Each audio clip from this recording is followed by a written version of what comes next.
All right, let's talk about the one decision in paragliding that leaves absolutely no room for error. We're talking about that moment where hesitation can be the difference between a great story you tell later and a tragic story that's told about you. Yep, we're talking about throwing your reserve. Today, we're going to build that mental protocol, that instinctive checklist that can save your life when you literally have seconds to act. Let's dive in. Just let that sink in for a second. This right here is the single most important rule for your emergency decision-making. It's the core idea that everything else we're going to talk about flows from. This simple sentence is designed to be a mental trigger, something that cuts right through the fear, the confusion, and that deadly, deadly trap of hesitation. So, why is this rule so vital? Well, it's because in a super high-stress situation, your biggest enemy isn't the collapsed wing, it's your own mind hesitating. This golden rule is your mental circuit breaker. We're going to break down this whole when-to-throw decision into three main failure categories. First, when you, the pilot, are compromised. Second, when the wing itself just gives up. And third, when your flying space is invaded by someone else. Okay, but before we get into any of those specific scenarios, we have to talk about the one resource that governs everything else, your altitude.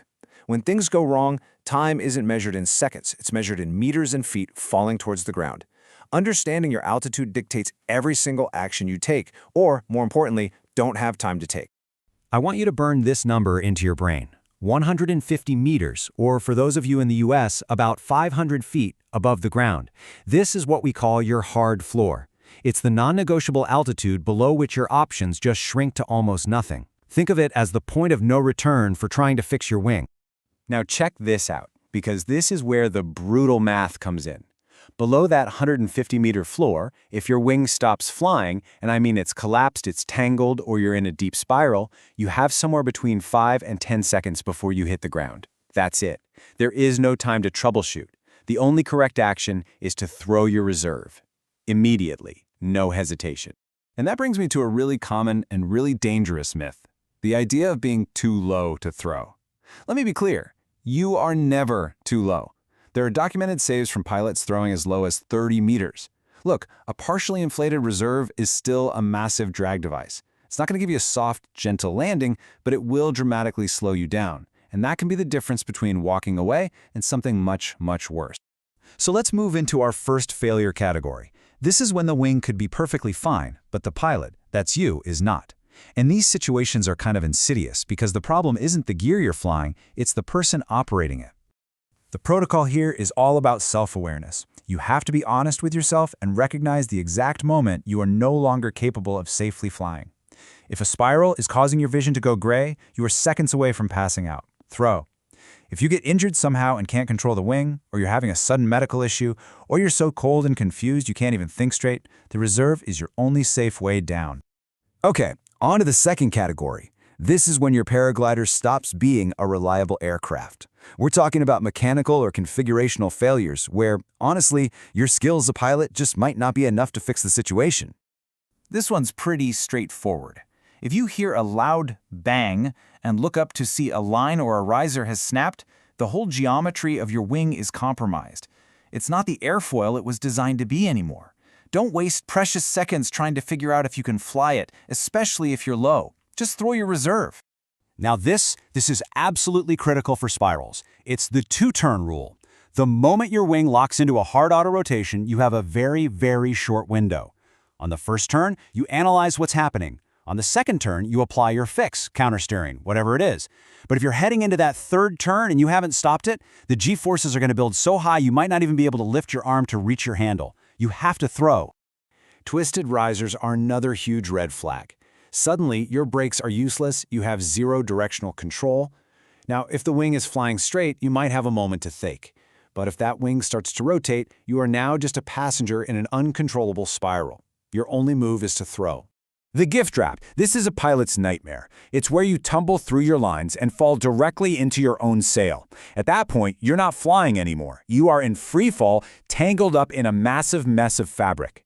Your only action is to deploy your reserve, and you've got to make sure you throw it out and away clear of that main cannon.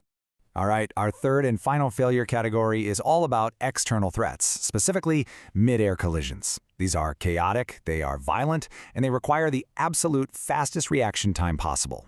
So when two gliders get entangled, they stop being two flying wings. They become one single tangled, unpredictable object that often starts to downplane. And what that means is the whole mess of fabric and lines starts pulling itself towards the ground at a terrifyingly fast, accelerating rate. Your descent rate can go through the roof. And this leads us to another golden rule. This one's specifically for collisions. The first thrower rule. In the absolute chaos of an entanglement, do not wait. Don't try to yell or communicate with the other pilot. The first person who decisively throws their reserve into clear air creates the drag needed to stabilize the whole mess, and they will likely save both people. Be that person. Okay, so we have covered the when in a lot of detail. Now, let's lock in the how. This can't be something you think about. This needs to be pure muscle memory, an action sequence you can just perform under extreme stress without a single thought. It's just 4 simple steps. Number 1, look. Visually find the handle with your eyes. Don't just fumble around for it. 2, reach. Get a solid, firm grip on it. 3, pull. Pull straight out, away from your body to break the retaining pins or rip the Velcro. And 4, throw. And I mean throw. Hurl it out into clear air, away from your body, away from your wing, as hard as you possibly can. But wait, there is one final crucial step. Once that reserve is out and it's starting to inflate, your job isn't done. You have to disable your main wing. Start grabbing one of the A lines or B lines and just start pulling it in, hand over hand, to collapse the paraglider and stop it from flying. The last thing you want is your main wing fighting against your reserve, because that can cause a really dangerous downplaning situation. So let's put it all together right here. This summary is your non-negotiable, no questions asked checklist. If you're below 150 meters and something's wrong, you throw. You're twisted up and rotating, you throw. You're graying out from G-forces, you throw. Collision, entanglement, gift wrap, you throw. Immediately. These are the moments where hesitation simply isn't an option. So there it is. That's the protocol. But here's the most important part. Knowing this stuff isn't enough. Not even close. You have to practice it on the ground. You have to visualize it in the air. You have to make it so deeply ingrained that it becomes a pure instinct. Because when that moment comes, you won't rise to the occasion, you'll fall to the level of your training. So the real question is this part of your muscle memory?